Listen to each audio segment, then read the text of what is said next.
Hey everybody, and welcome back to another book review. I just finished the audiobook to Murder in an Irish Bookshop by Carolyn O'Connor. And like I said before, I really like the Irish mystery series, and working my way through, there's 11 books in the series.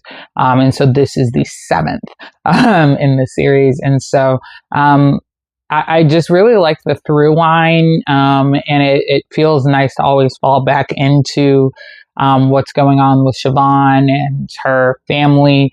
As you recall, Siobhan is a guard with the local police force, and she is going to marry the detective sergeant.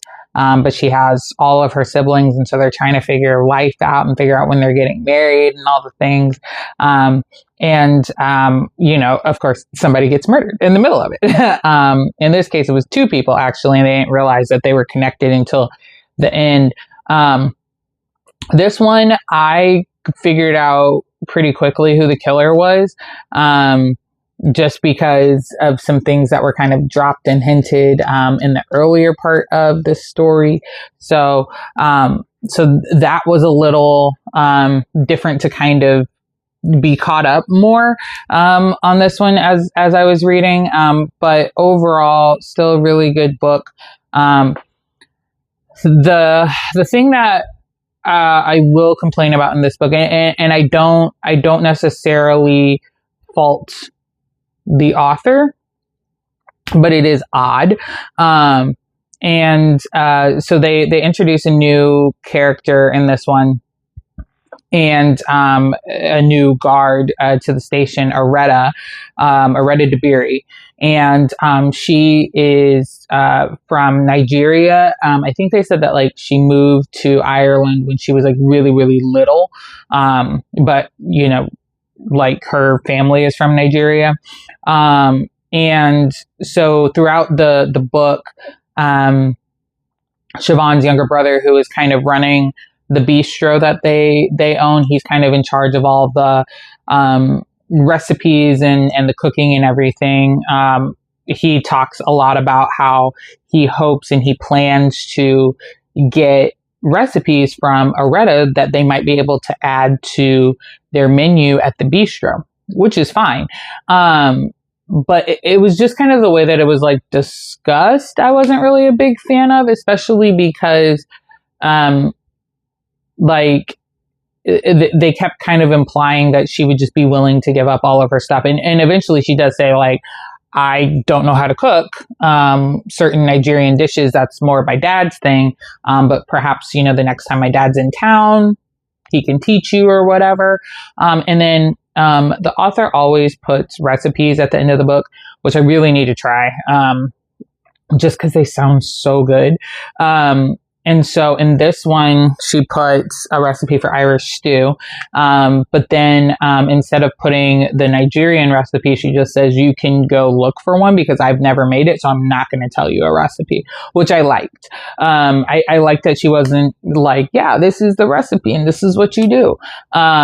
So that was nice. But it just, the discussion around it was just kind of odd. I felt like the characters were kind of tokenizing her because she's Black.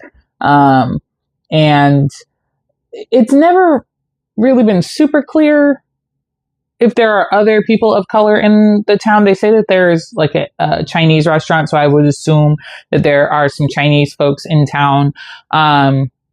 But they kind of made it out to be Areta might be the only Black person in town.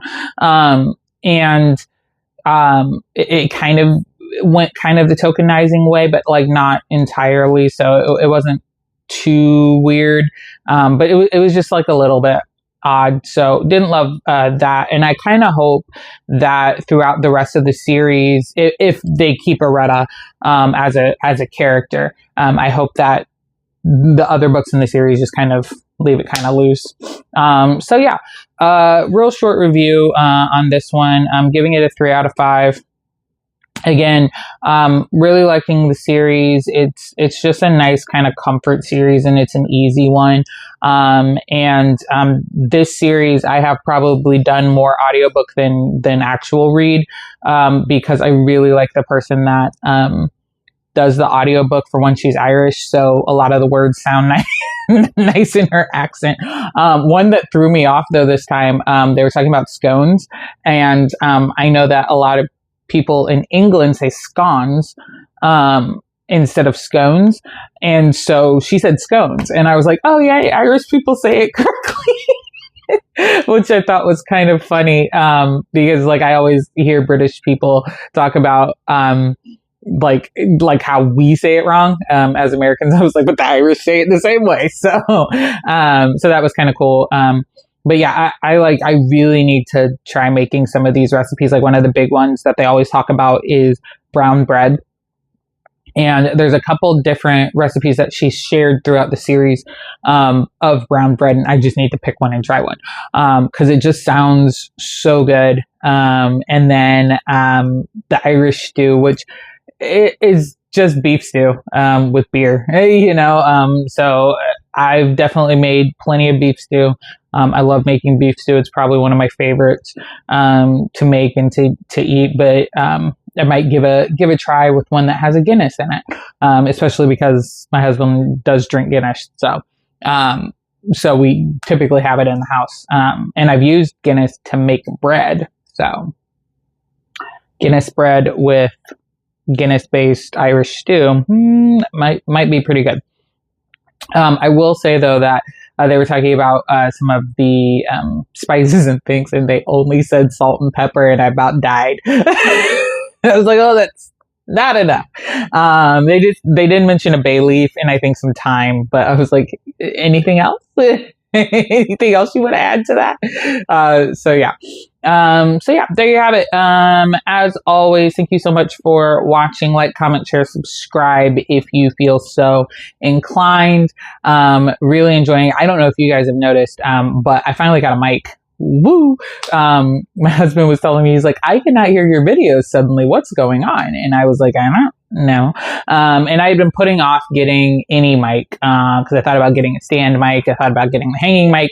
And then I was like, let me just get like a small, wireless mic. And it seems to be working pretty well. So let me know, if you guys can hear me better or any better, or if anybody else was experiencing issues with some of my past videos in terms of like hearing things. I know there was one video you definitely couldn't hear, and I didn't realize that the washing machine was getting picked up a lot more. So I apologize for that. But let me know how the mic is working. And